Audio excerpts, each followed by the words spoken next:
Hey guys, what's going on? It's me, Strawberry Ice, coming to you from the Ice Cave here, presented by T Properties. T Properties, quality housing for quality people. Check out their website, tpropertiesllc.com, for all your rental property management needs and your rental needs. All right, let's get into this today. It's a Thursday, getting closer to the weekend. Bearcats played last night, and oh my goodness, they looked so much better. Putting Jaron Cumberland at the point guard, I think, has been a huge change in a good way for the Bearcats. But the cousin connection was in effect last night. Jaron and Javon, both of them, combined to score 37 points as the UC Bearcats beat the Temple Owls 89-82. They led the Cats in scoring. 5 others scored in double digits. And 5 of them scored in double digits. Wow, our field goal percentage was 44.7%. We shot 68.1% from the free throw line. Where'd my Bearcats go that can't shoot?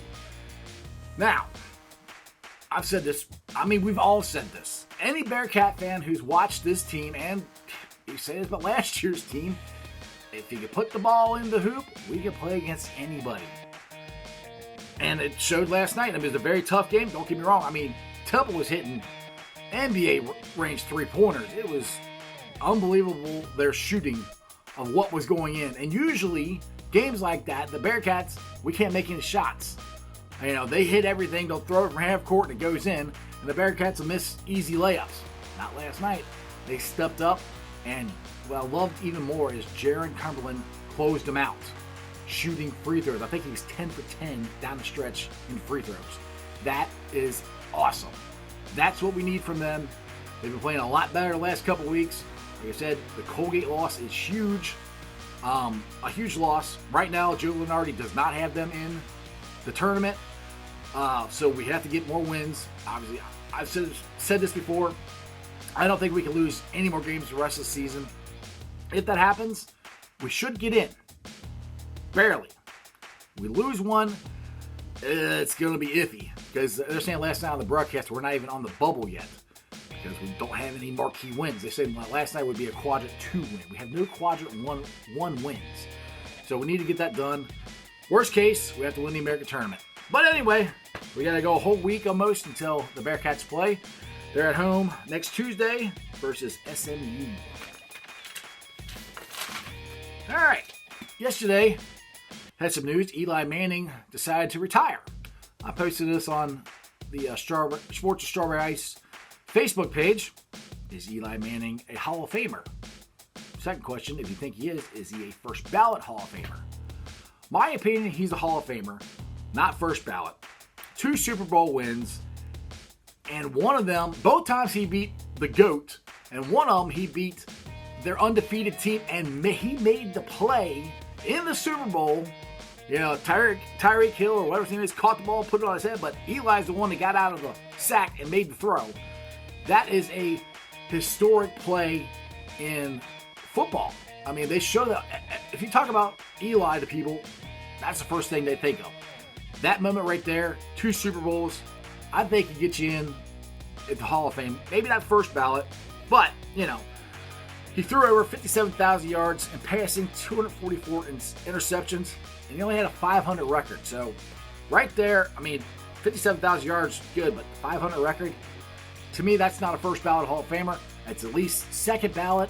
He should get in. I don't know why he wouldn't get in. I know somebody said it was Joe Flacco, but he's got 2 Super Bowl wins, which I kind of see that. I'm not sure. I don't have Joe Flacco's stats in front of me right now, so I'm not totally sure of how that adds up. So anyway, I think he's a Super Bowl Hall of Fame. I think he's a Hall of Famer. What do you guys think? All right, now this morning I was listening to Go Lake and Wingo, and Trey Wingo. The Hall of Fame ballot came out yesterday, and Jeter got in, and Bonds and Clemens and them, they didn't get in. And Trey Wingo's point, which I agree. It just depends on what you want in your Hall of Fame. His point is Barry Bonds, who's the all-time home run leader, has a whole bunch of stuff in the Hall of Fame, but he's not actually in the Hall of Fame. So his thought is you can't tell the baseball story without talking about Barry Bonds without him being in the story, which he's right. I mean, he's your all-time hitter in home runs. I mean, steroids or not, he's in the record book. They're not going to take him out. Now, my question to that is, so if he looks at it this way, and if you look at it that way too, what about Pete Rose? Pete Rose is your all-time hits leader. He's got a ton of stuff in the Hall of Fame, except him. So I know everybody's like, oh, Pete Rose again. But you know what?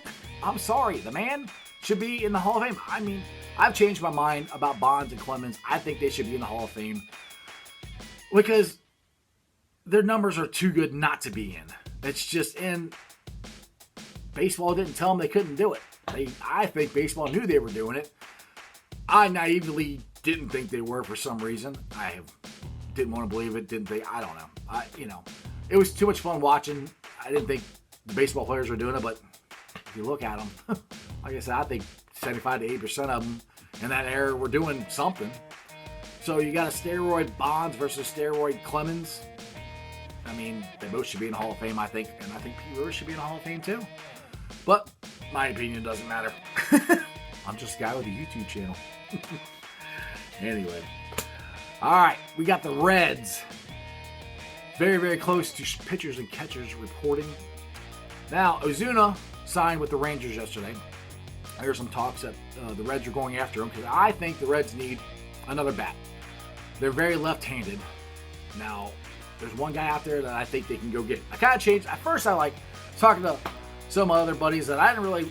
I'm talking about Castellanos, sorry. Castellanos played for the Cubs last year and destroyed us. And actually, I think he was the only one who actually performed for the Cubs down the stretch.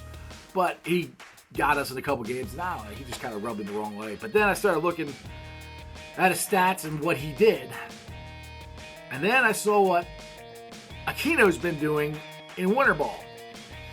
In winter ball, he only batted .209 with 9 hits, 1 home run, and 7 RBIs. That's to go with his not-so-hot September. So that kind of gets me a little leery. It's like, okay, we're pretty much too much left-handed as it is. Castellanos is a right-handed power hitter.